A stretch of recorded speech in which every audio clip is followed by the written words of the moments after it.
Hey everyone, welcome to the OP Overwatch podcast. I'm your host Jam, and I'm joined by my co-host Jeff. How's it going, man? Hey, what's up, man? I'm doing good. How are you? Doing great. It's about a week after competitive mode came out, so I've been jumping in between that and quick play for the past week of gaming. And yeah, there's been a definite shift in the skill level and the general behavior of the community of Overwatch between the two modes, I've noticed. Yeah, actually, it definitely seems like the competitive modes offered a new place for the people that are really serious about the game to go, which is probably good. I wanted to take a second and just kind of talk about this because it's a funny thing I've noticed with the community. Yeah, man, go ahead.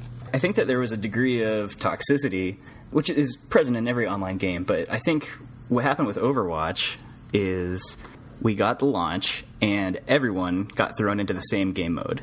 So you had like half the people in the community that were trying to be competitive and take it really seriously, and half the people in the community that weren't for whatever reason. Either they're brand new, or they're just trying to experiment something with a new character, or, you know, they just got home from a party and they're not in a great state of mind to take it seriously, whatever the case may be. So what happened, though, is everyone's just getting thrown into the same game mode, and some people are taking it seriously, and other people are picking 3 Meis, and then people start yelling at each other. It was really bad. It felt worse than most online games to me for a minute there. But I'm really excited about the competitive mode, I mean, on its own, but also because it's offered a way for this segments of the community to split up, essentially. So I think it's pretty cool. It just seems like it's been better in both modes. There's been less because the competitive people are taking it seriously and making logical team comp selections, and the quick play people have nothing to complain about because they're not getting yelled at for picking whoever they want, and everyone knows if you're going to take it seriously, go play competitive. Yeah, I gotta say, my experience has actually been somewhat similar to that. I will say, I think regardless of what mode you go into, there's always people yelling about something, but in general, it's really nice just as a layout for the game modes to have an option where, you know, if people go into quick play and they're not happy with how things are going and they want to take a little more serious, then they have a mode to go to. So you can go into the games deciding, do I want to be a little more casual? Do I want to be more competitive? And you can switch back and forth, which is what I find myself doing a lot. If I want to really go in and give it all I've got and have something to prove, you know, jump right in competitive. And chances are, not every time, but chances are you're going to be paired with a team that are all kind of in the same mindset and also with more experience than the players that you can end up with in quick play. However, like you said, with the triple Mei, or in some cases that I've seen, 6 Torbs, you can have quick play where you kind of experiment, maybe play with a character you're not as comfortable with and not worry about having to lose your skill rating. So it's kind of a nice split between the two. Yeah, definitely. And I have to say I agree that for the most part, the competitive mode players are a little bit better, and players are a little bit more willing to play tanks or heals or double tanks or double support. So it's been pretty awesome. I've been pretty happy whether I'm queuing up with a full 6-man group or by myself or anywhere in between. I've gotten really competitive matches, and it's really been back and forth. I've been pretty happy with it. So to piggyback off of that discussion, I wanted to just kind of talk about, I guess, the mindset that I think people should have when joining these games.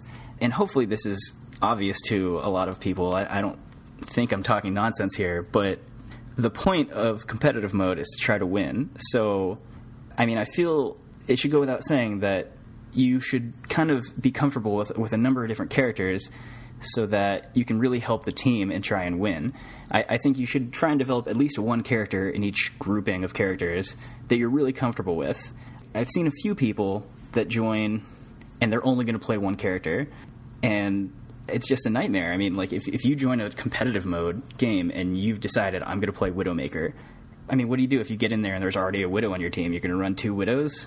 Because I thought you were in there to try and win, and that's a disaster. So, I don't know.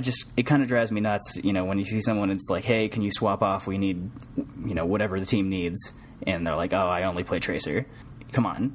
You're in there to try and win. But conversely, in quick play now, I think people just need to chill out. I mean, you know, maybe someone's in there brand new, you know, or someone's in there and they're trying to test something specific with a character. I know I've done that, just seeing if certain things I've seen on YouTube can really be done or whatever, or just trying to get more comfortable with the character, or maybe they're drunk. Doesn't really matter. Just chill out.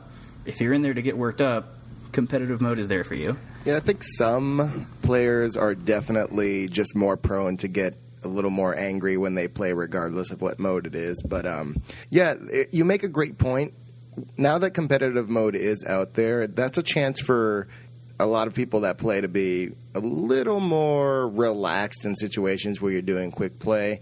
You're not really out to prove anything. Your rank's going to go up whether you win or lose. Faster if you win, of course, but I think it is going to remove a lot of that toxicity from quick play.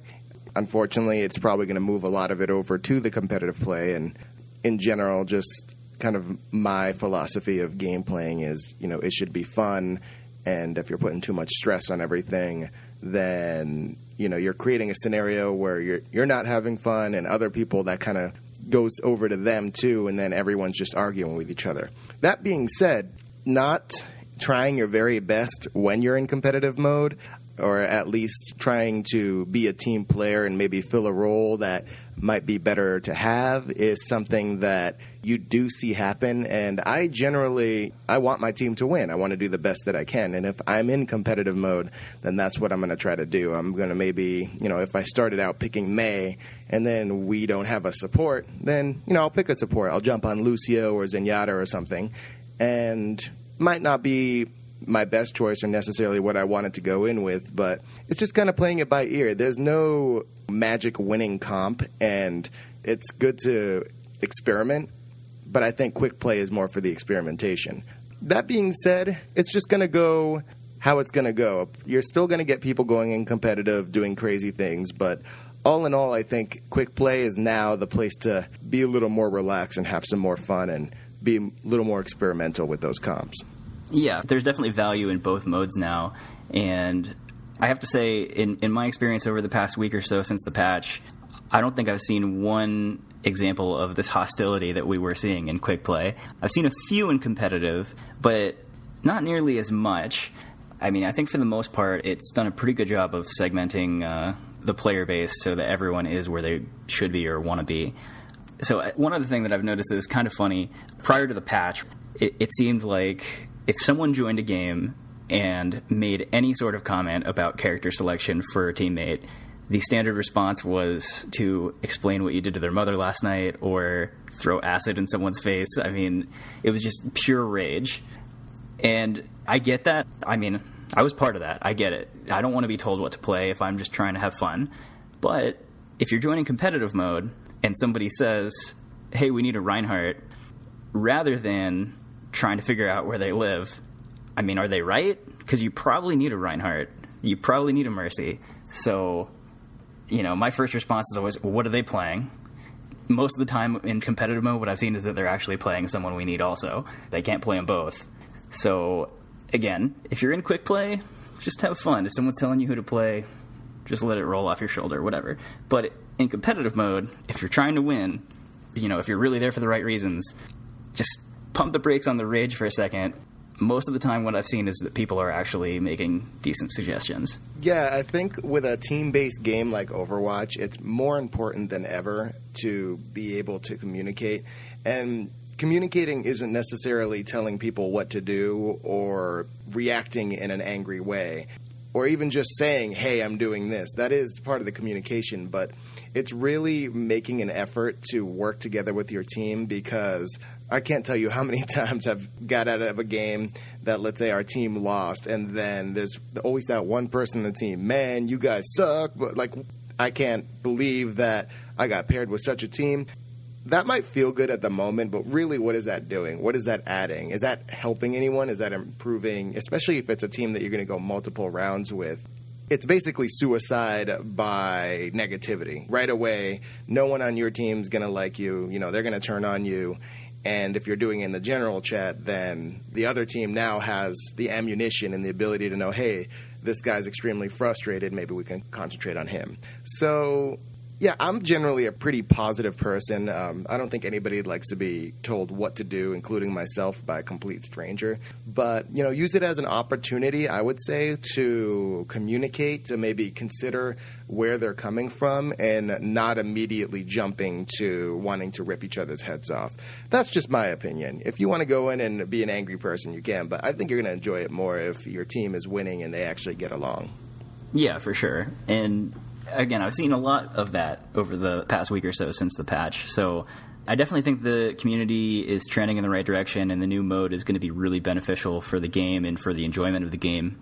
So I'm hopeful that that maintains. I mean, I know when the open beta kicked off, the last open beta where everyone could get in, it was pretty positive then, too, because it was new and everyone was excited. And that didn't last for more than, I don't know, a few days after launch. So hopefully this is more dividing people's priorities and not just people being excited about competitive mode and not yelling at each other yet. But yeah, I mean, I'm hopeful and I'm excited. And I'm enjoying both game modes a lot more than I was when everyone was forced into quick play.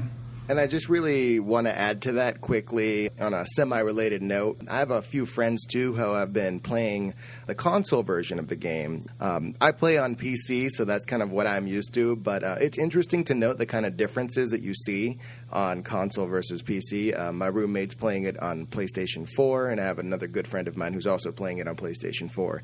And you do see a lot less of that in the chat log. I think it's probably more related to the fact that they don't have a keyboard handy. But if you do jump in the voice chat, you do see more people complaining. A lot of Reapers, too, on the consoles. I'm seeing a lot of 2 to 3 Reaper comps, which is pretty interesting. I don't know if it has anything to do with the lower rank levels since they just started the game, or maybe just the ease of use on a controller. But yeah, it is interesting to see. We have mentioned in the past that console versus PC, there are different balancing mechanics between the both. So it'll be interesting to see how that kind of develops as well, and really see the difference in personality between the PC and the console community. Who knows, maybe sometime in the future we'll get a combo of the two merging, but that remains to be seen. Yeah, I haven't played console personally, but I'm aware of what's going on in the news with the Torbjorn nerf, and I've seen some of the videos that are the reason that he's getting that nerf, like the 6 Torbjorn comps that just mow people down. So, yeah, it's definitely a little bit different. I have to say, if they ever went cross-platform, I would feel pretty confident about the PC community decimating the console community, but that's fine because I'm on the PC end of that. Yeah, I'd probably have to agree with you there. It remains to be seen whether or not that's a good or bad idea, but yeah, we'll just kind of see how it rolls out in that way.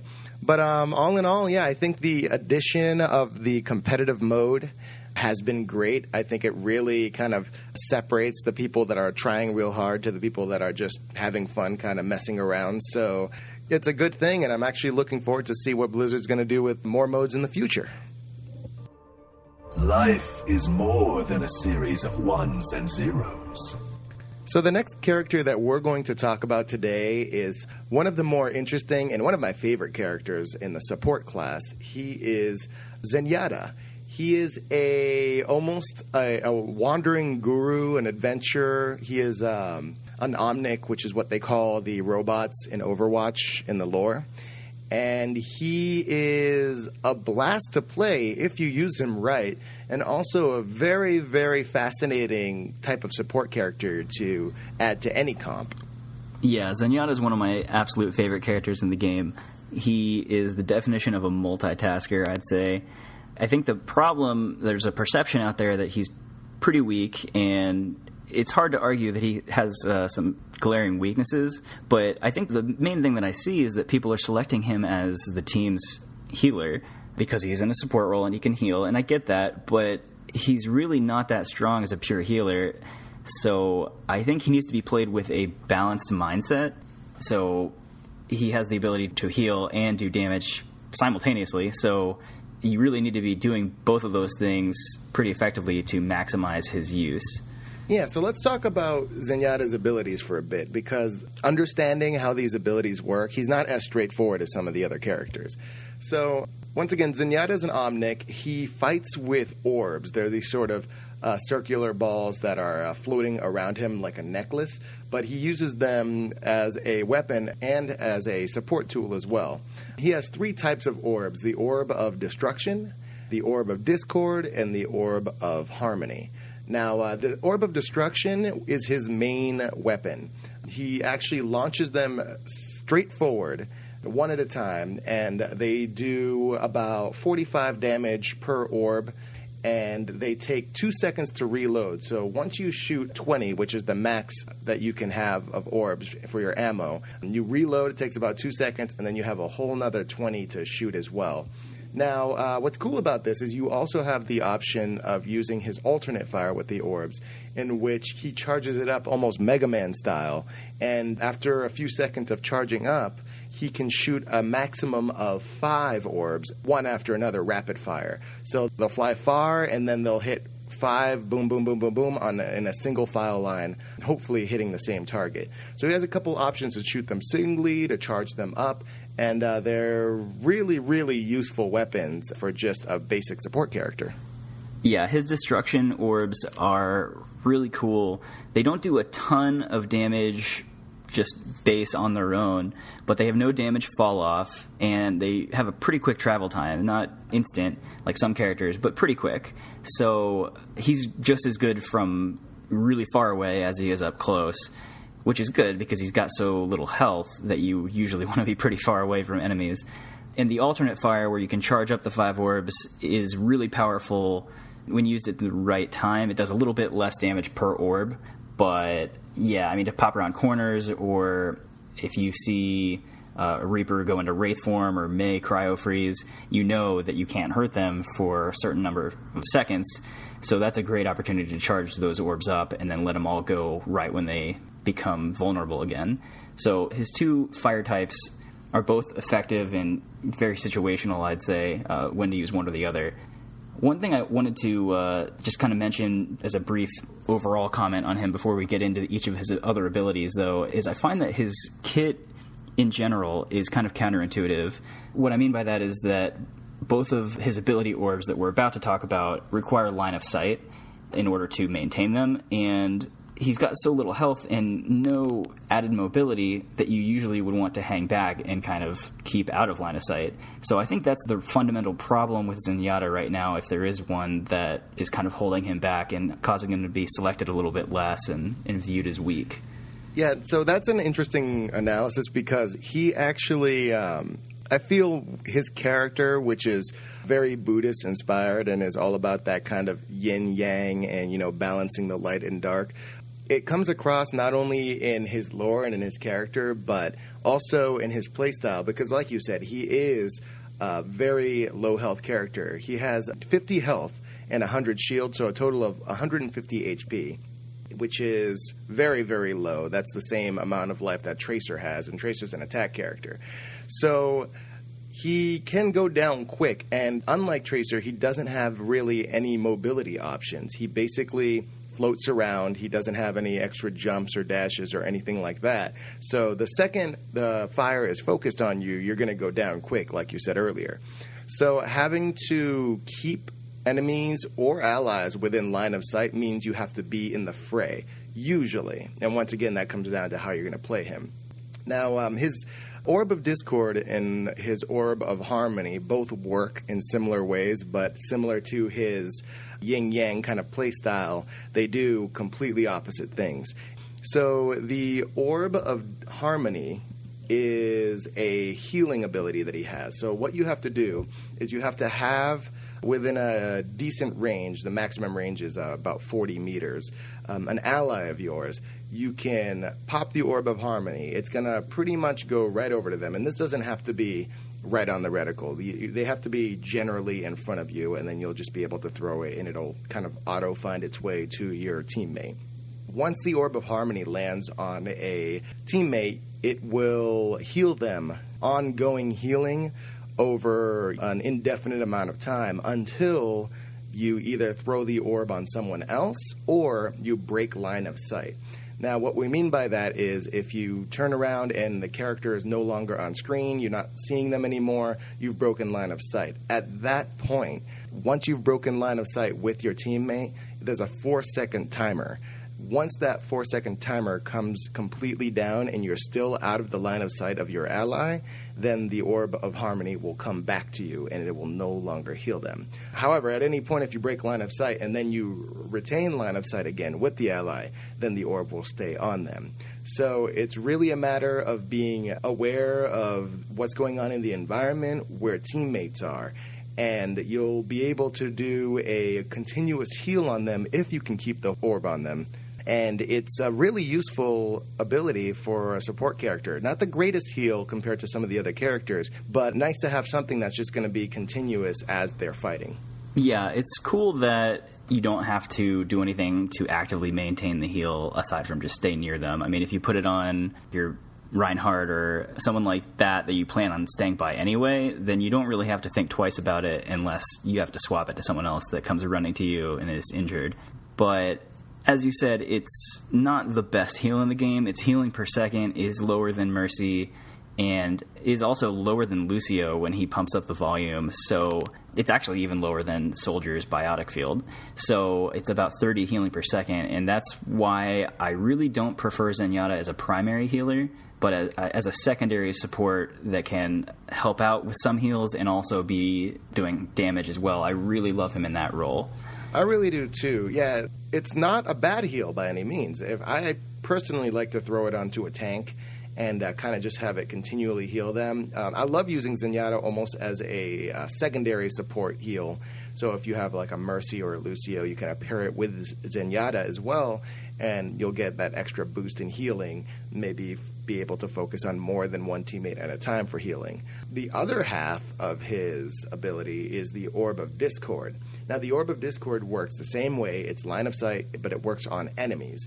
So what you do with the Orb of Discord is you target an enemy. Once they're in your line of sight, once they're close enough, about the same range as the Orb of Harmony, 40 meters, you throw the Discord Orb out, and instead of the white healing orb, you'll get the black damaging orb. Now, when I say damaging, it doesn't actually do damage. It does something that I consider as much worse. It makes the enemy that it is on susceptible to 50% more damage from anyone that attacks them. So not just Zenyatta. Anyone attacks you, they're going to do 50% more damage than they normally would. This is huge. Putting this Orb of Discord on a tank turns them into an absolute glass butterfly. They will just shatter the second you start focusing attacks on them. That being said, Zenyatta by himself, with the Orb of Discord, suddenly turns into almost an attack character. He's a support that you can lean heavily towards an attack and be a lot more aggressive with him. Combine that with your teammates and coordinated attacks, and you will start dropping both tanks, attack, defense, support alike once that Orb of Discord is on them. Oh yeah, Orb of Discord is absolutely his, I mean, that's his bread and butter. You gotta use it often. It should always be on an enemy if you can see any enemies in line of sight. It should be out before you start actually trying to do any damage yourself. Because as you said, if there's any other teammates attacking that person, they're gonna benefit from it instantly. I really love Zenyatta against double tank comps for that reason. It can be really tough sometimes if you're playing against a team with two tanks. They just feel really, really meaty, I guess. And it seems like if you get an Orb of Discord on a tank, they're going to drop just like you could drop a Genji or a Reaper or someone like that. You know, it basically cuts their health in half. So it can be really, really effective against those comps. And I've also found it to be really good against some characters like Mei and Reaper that are expecting to take damage and plan on using abilities to save themselves before it's too late. And so then because of the damage increase, you can usually burst them and catch them off guard. They won't expect to be going down that quickly, and they don't get a chance to use their Cryo Freeze or their Wraith form to get away. Yeah, timing that alternate fire in conjunction with an Orb of Discord will take out almost any character if your aim is good enough.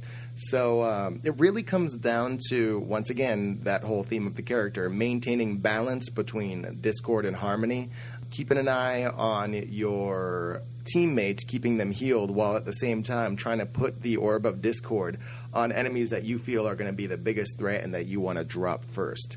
Sometimes if you have a teammate that may be in a firefight that you don't think they're going to win, whether it be because of the health levels or maybe the particular character pairings, Orb of Discord can completely change how that fight turns out. It could turn the tables.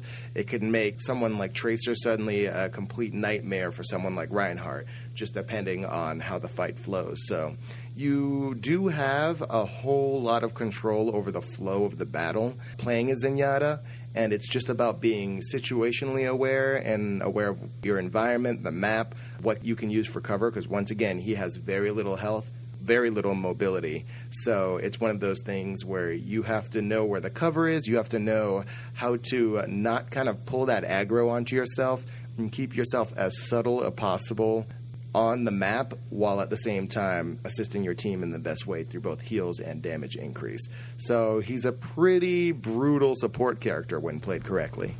Yeah, I think the ideal scenario for a Zenyatta, as you said, is to kind of hang back. So he definitely is a character that can benefit from going against comps that don't have like flankers and things that will get around and harass him.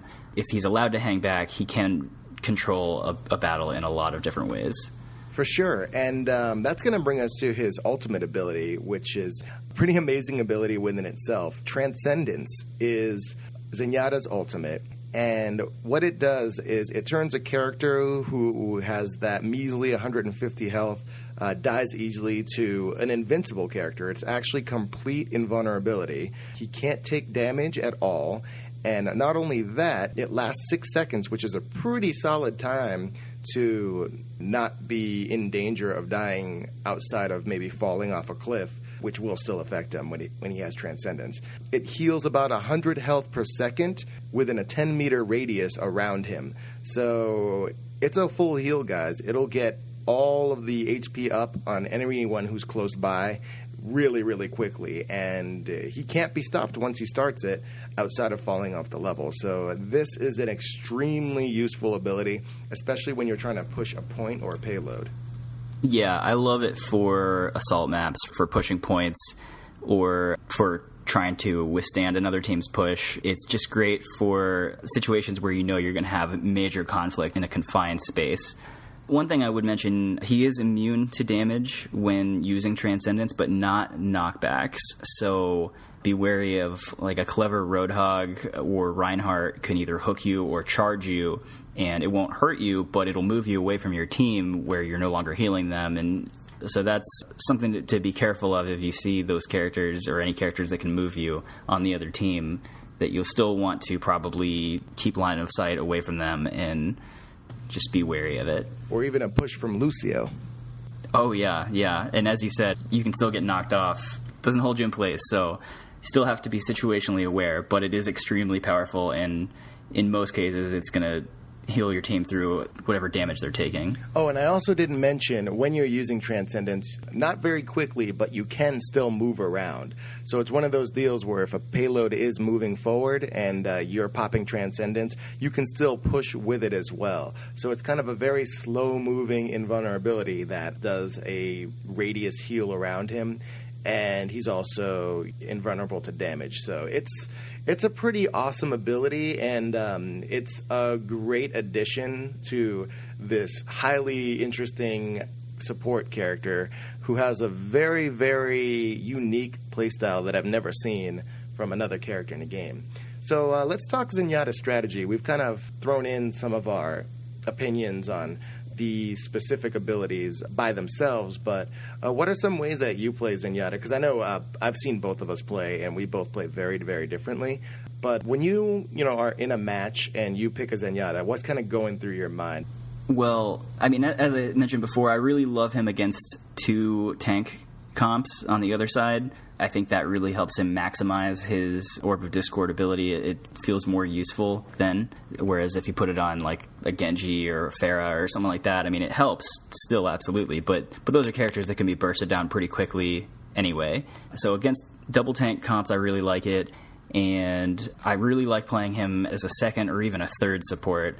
even if I've got a Mercy and a Lucio on my team, I won't always shy away from Zenyatta just because it never hurts to have an Orb of Harmony up on Mercy.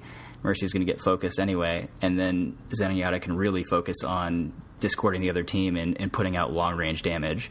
So those are some of the situations I really like to play him in. And I know as we were kind of going through these abilities, we talked about, I guess, who I think he's really strong against would definitely be tanks.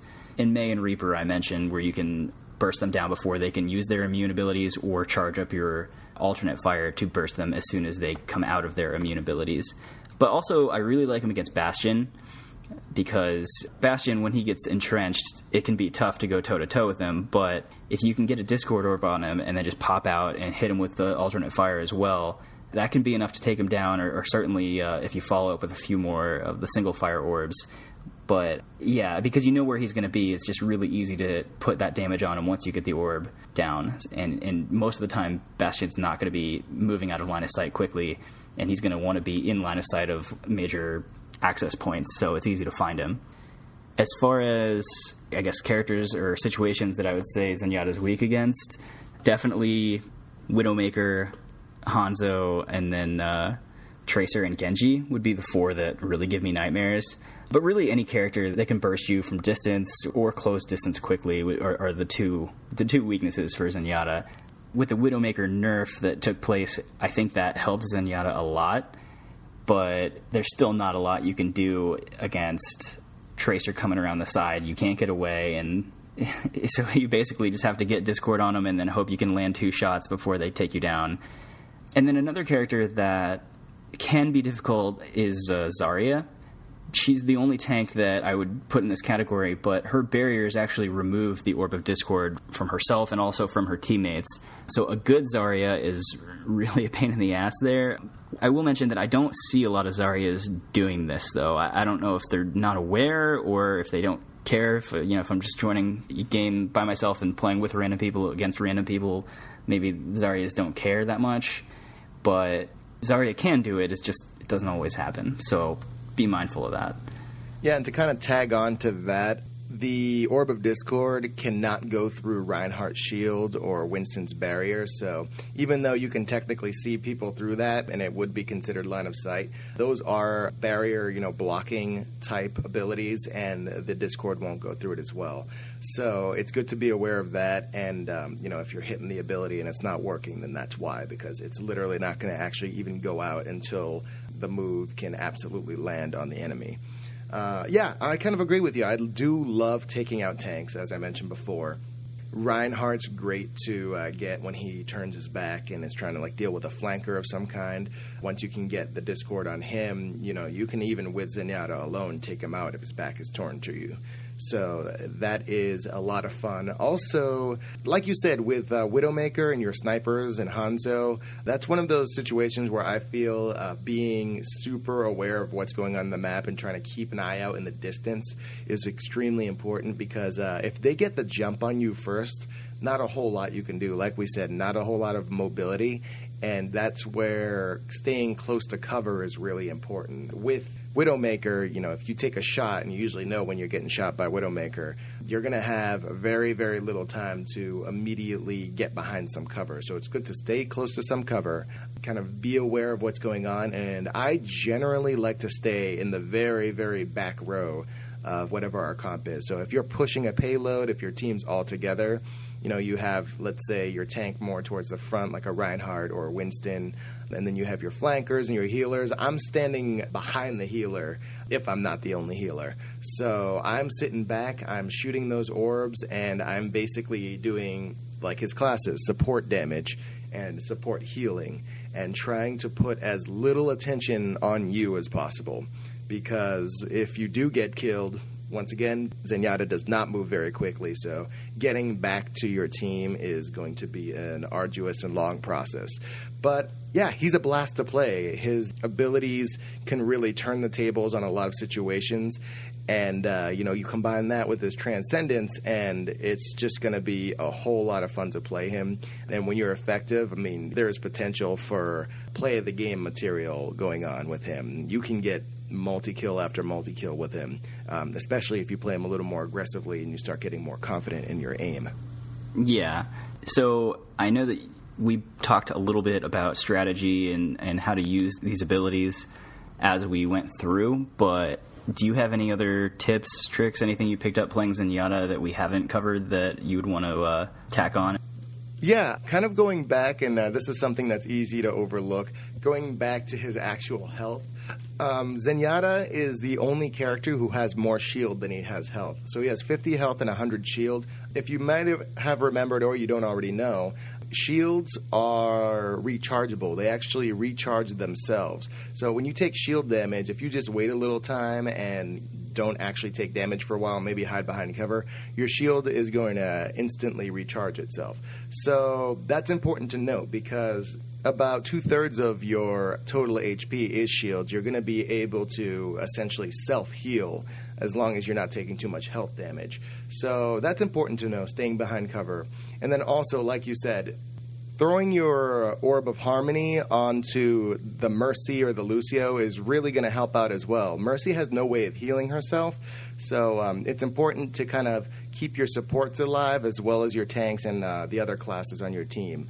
So just be aware of what's going on the team, everyone's HP, similar to the other healers on Overwatch. Zenyatta can see through walls and see his own teammates regardless of where they are in the map at all times. So that's very important, because you can kind of keep an eye on their health even if you're trying to get back from the spawn point. So it's just going to be a matter of being super aware, using your abilities to the best you can, and utilizing all of the tools in this awesome character. I can't agree enough about the Orb of Harmony. It should always be up, and I've found that if you are playing as a second support and you keep that on your Mercy or your Lucio, they will want to be your best friend. But on top of that, I mean, it's really just about always having it out there. Even if no one's hurt yet, it's better to have it on someone than no one. And another character that I've noticed really benefits from it, I would say Genji, because he's usually within line of sight unless he goes completely off on his own, but he's usually like up in the air. So he's really hard to completely take down, but he's always taking a little bit of damage at a time, I find. So I've found that Orb of Harmony can be hugely beneficial to a character like that can do a lot of damage, but is usually taking some as well. And another thing, I try to play Zenyatta, as I mentioned, with a really balanced, but almost an offensive mindset. You know, I'll keep Orb of Harmony up at all times, I'll heal people if they run to me and they're hurt, but as a second support, I'm usually looking to support with damage just as much as healing, if not more so. And I do think that his potential to do damage is underrated by the community. I find that people sometimes will rush a Zenyatta, not because they're the class that should be able to rush Zenyatta like a Tracer, but like anybody will just see Zenyatta and start running at them. And that's a good way to get burned down, because I've found that his damage is very substantial, especially when someone's just charging right at you and you're going to hit them with every orb. But I would also say a key to playing an offensive Zenyatta is to remember not to over-pursue. Even if you're on fire and you have the other team on the run, you're still Zenyatta, and you have no health and no way to escape. So if you get a little over-eager, you're going to get yourself killed pretty quickly.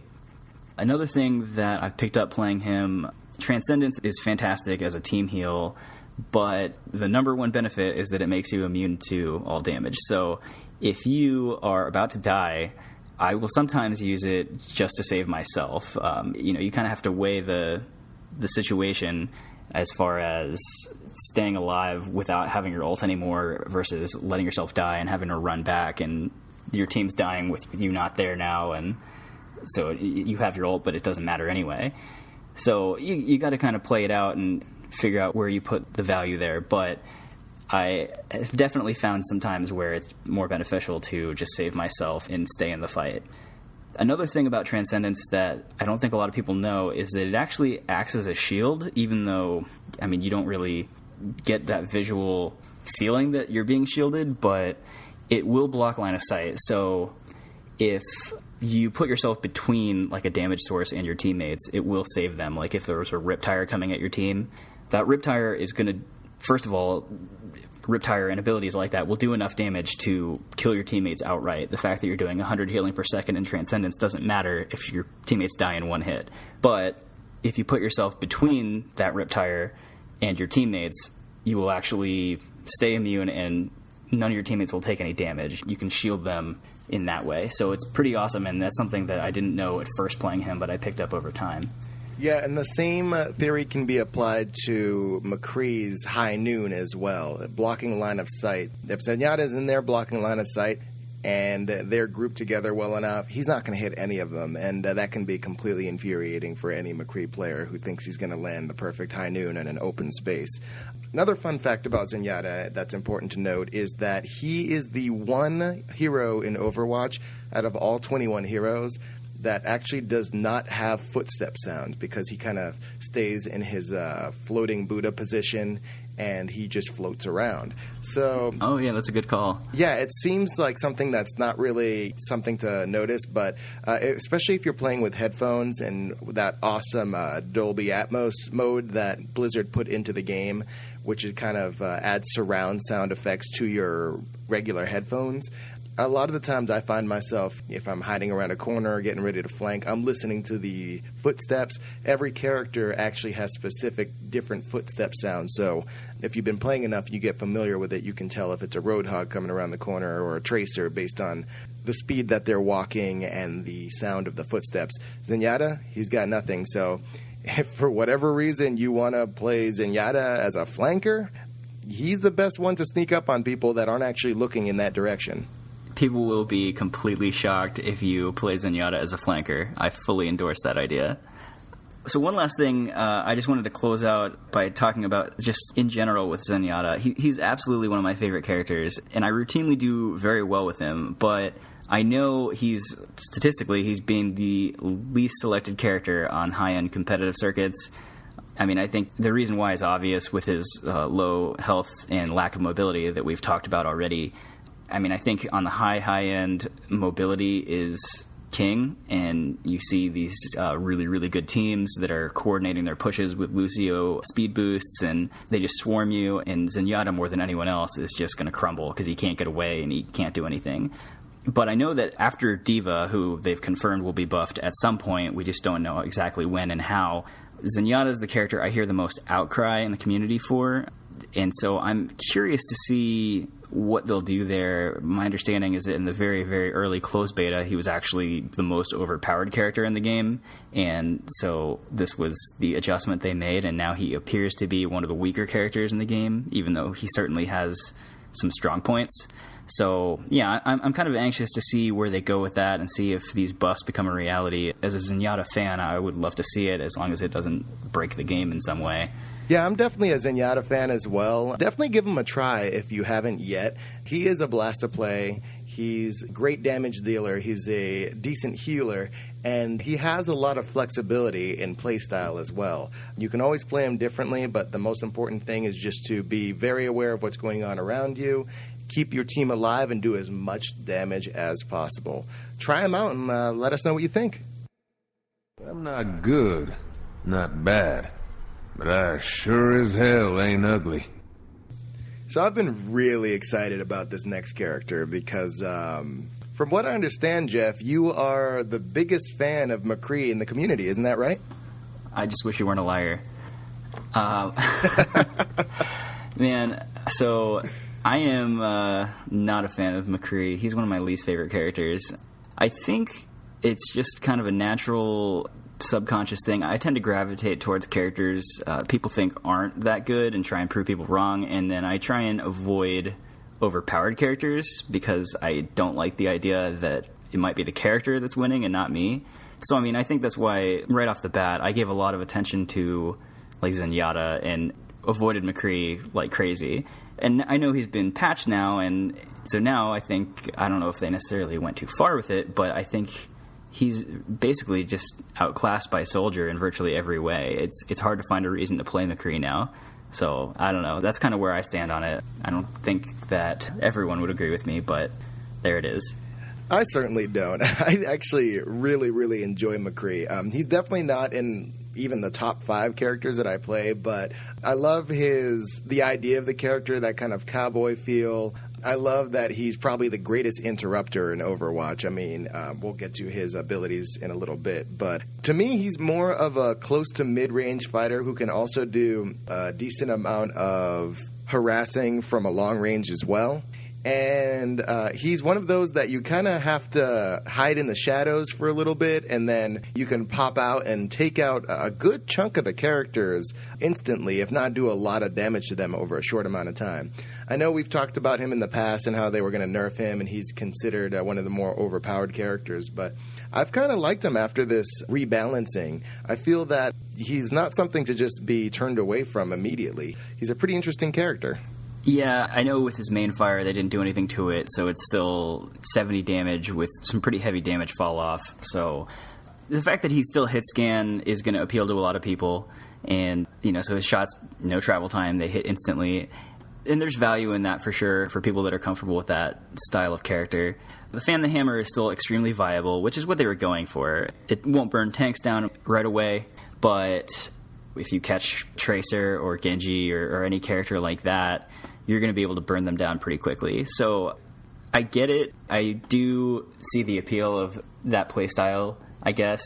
And it is kind of a fun feeling to catch one of those characters and just roll into them and fan the hammer and down they go. But I don't know, man. You're not selling me. Well, let's break this down first. So, Jesse McCree, he's a 37-year-old American bounty hunter, very clearly a cowboy-type motif. Fights with his main weapon, which is the Peacekeeper. That's his revolver that he fights with. 6 shots, very classic. It does roughly 35 to 70 damage per shot, just depending on fall off.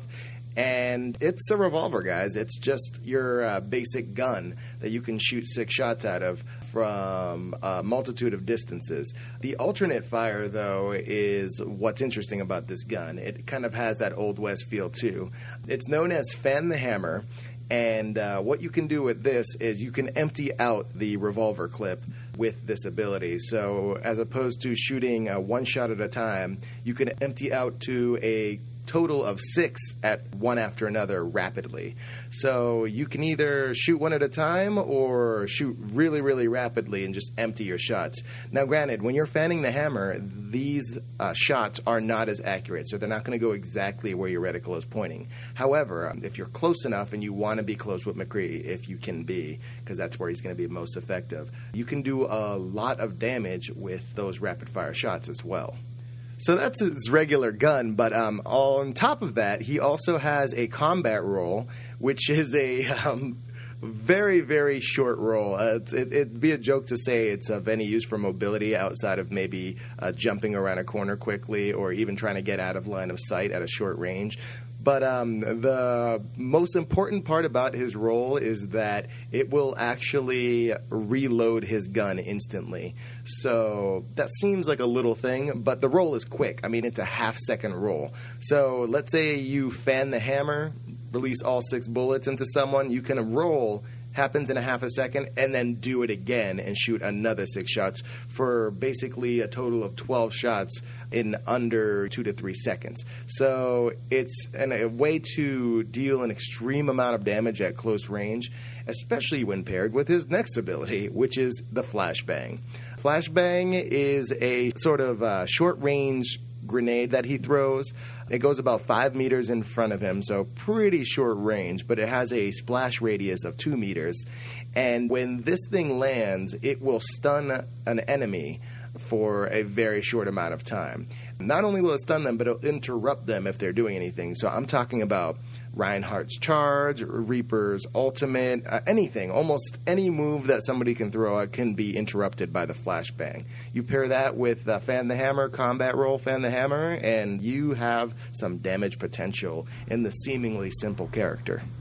Yeah, he can definitely put out some good burst damage in close quarters. Combat roll, I'm not a huge fan of it. I mean, I get that it fits with his kit, I guess, but in terms of abilities that characters have in this game for mobility, it's probably one of the worst in my opinion. It really just functions as an instant reload. It's not a good gap closer. It's not good as an escape tool.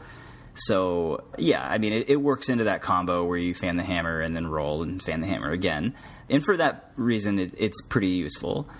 I can't deny his flashbang is extremely useful. It's just fantastic. It stops enemies in their tracks, as you said. It has a little bit of a travel time, but you can throw it at the ground to stun people faster or to prevent a Genji from deflecting it back at you. So certainly that's still, I think, the primary iconic ability that he has, where people are going to associate McCree with the flashbang.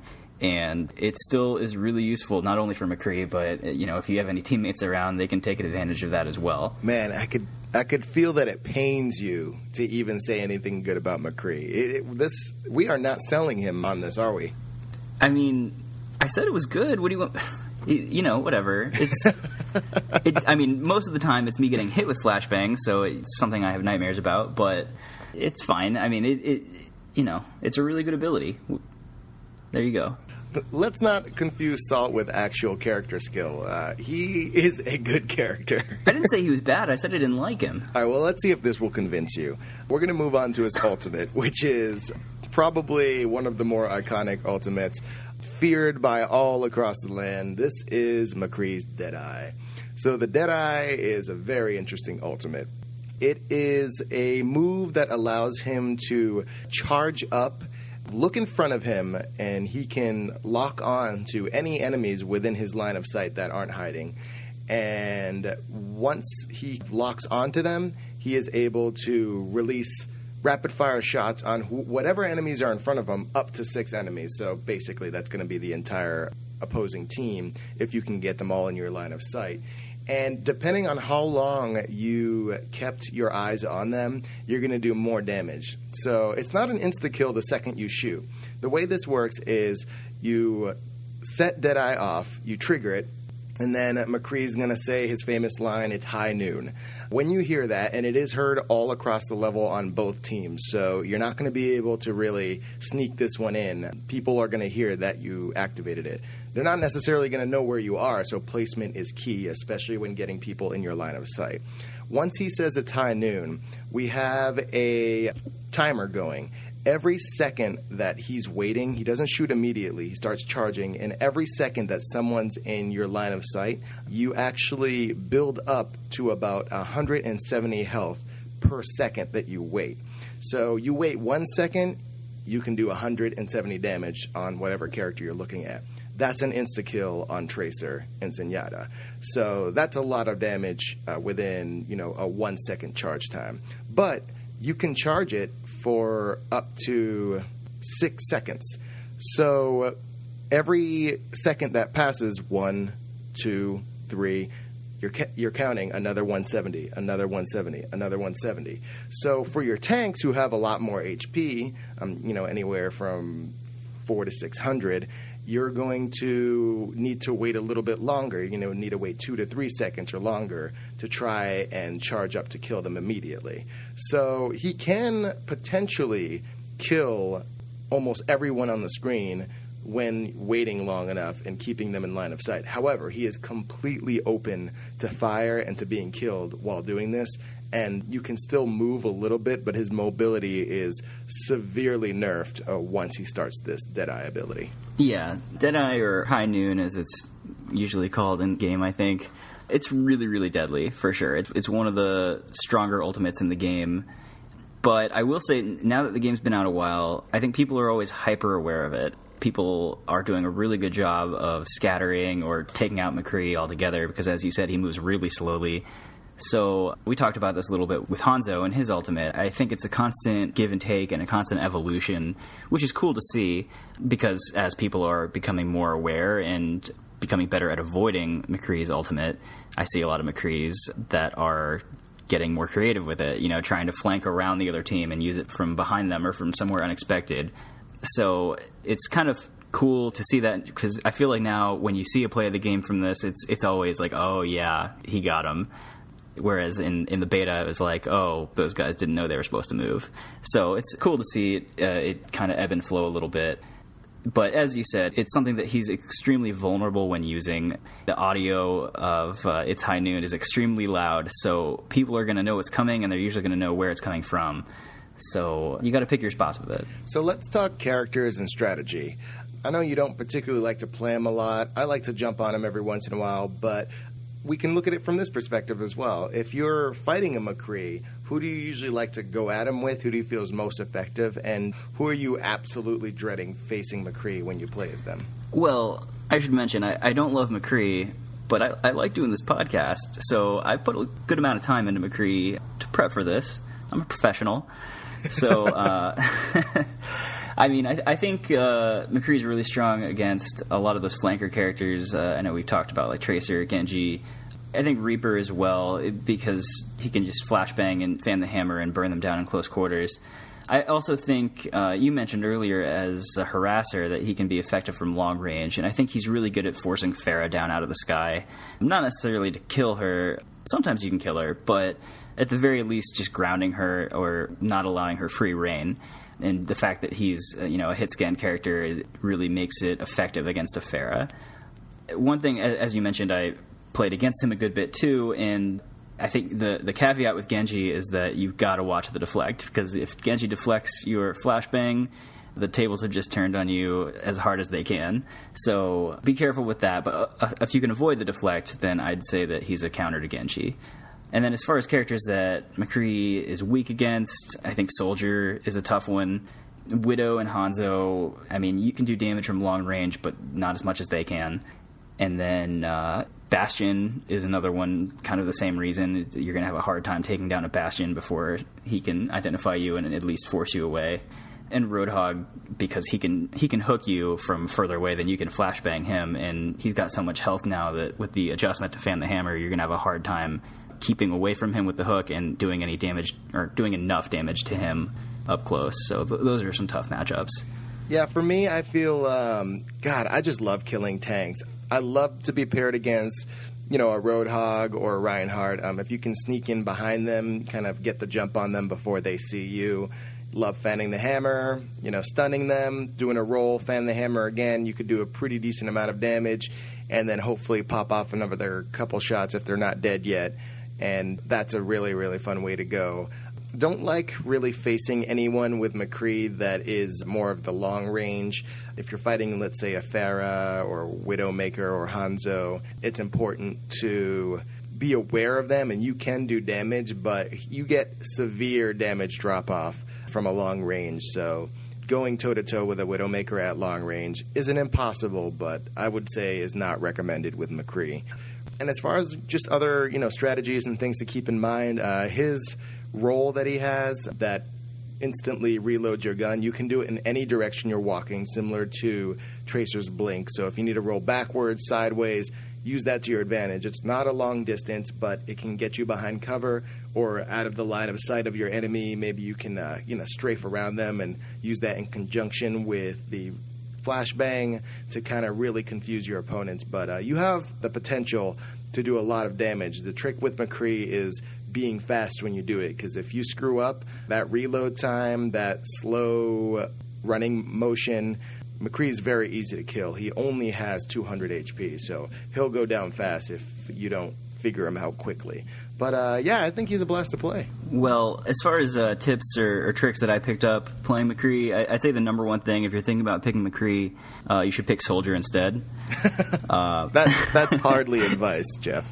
Okay, seriously. I mean, his Deadeye, it uses 50% of the charge when you trigger it and the other 50% when you shoot it, so don't be afraid to cancel it, either if you're taking damage and you're going to die, or if all your targets have scattered and you're not going to be able to take them down. It's better to save that 50% than to die because you either didn't want to cancel it or weren't ready to react. So just get in the habit of cutting your losses, I think, if you haven't picked the ideal spot and you've already triggered it.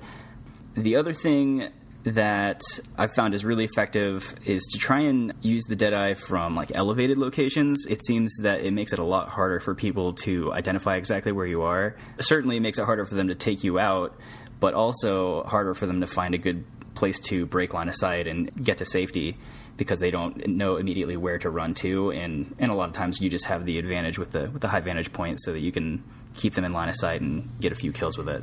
Yeah, and to kind of tack onto that as well, when McCree uses Deadeye, it actually causes a tumbleweed to roll in front of him. It's a pretty common cliche in Western cowboy films, but something that can also be sort of a visual warning if the high noon wasn't obvious enough on the audio. You will see a tumbleweed go in front of him as well. So, yeah, that's important to know. And then a fun fact about McCree as well. His full name, Jesse McCree, is actually a name that's shared with one of the developers at Blizzard Entertainment, who helped design the game, whose name is also Jesse McCree. And if you Google him and take a look at him, he kind of shares that same mustache that you might find in one of McCree's legendary skins as well. So definitely check that out if you're interested. But he is your quintessential cowboy character. You know, me and Jeff have very differing opinions, but could be a blast to play, could be terrible to play, depending on how you play him. But he is definitely a force to be reckoned with at medium to short range. So try him out, let us know what you think, and just listen out for that high noon. So once again, thank you all very, very much for listening to this episode of the OP Overwatch podcast. We really appreciate you guys, appreciate the feedback. This has been an absolute blast to do. You know, we're going to sit around talking about Overwatch all day anyway, so why not share it with our audience as well. Give us your feedback in the comments. You can also visit us on Twitter as well. I'm at HappyJamOP, and Jeff? I'm at TruthiterOP. And we'll definitely leave that along with some other show notes and information in the podcast description. Visit us on oppodcast.com as well. You can see all of the recent news and new episodes of the podcast, older episodes of the podcast, and just general Overwatch discussion on there as well. And if you have any other characters or topics of discussion that you want us to talk about in future episodes, feel free to reach out to us and let us know. Thank you guys so much for listening to the OP Overwatch podcast, and we'll see you next time.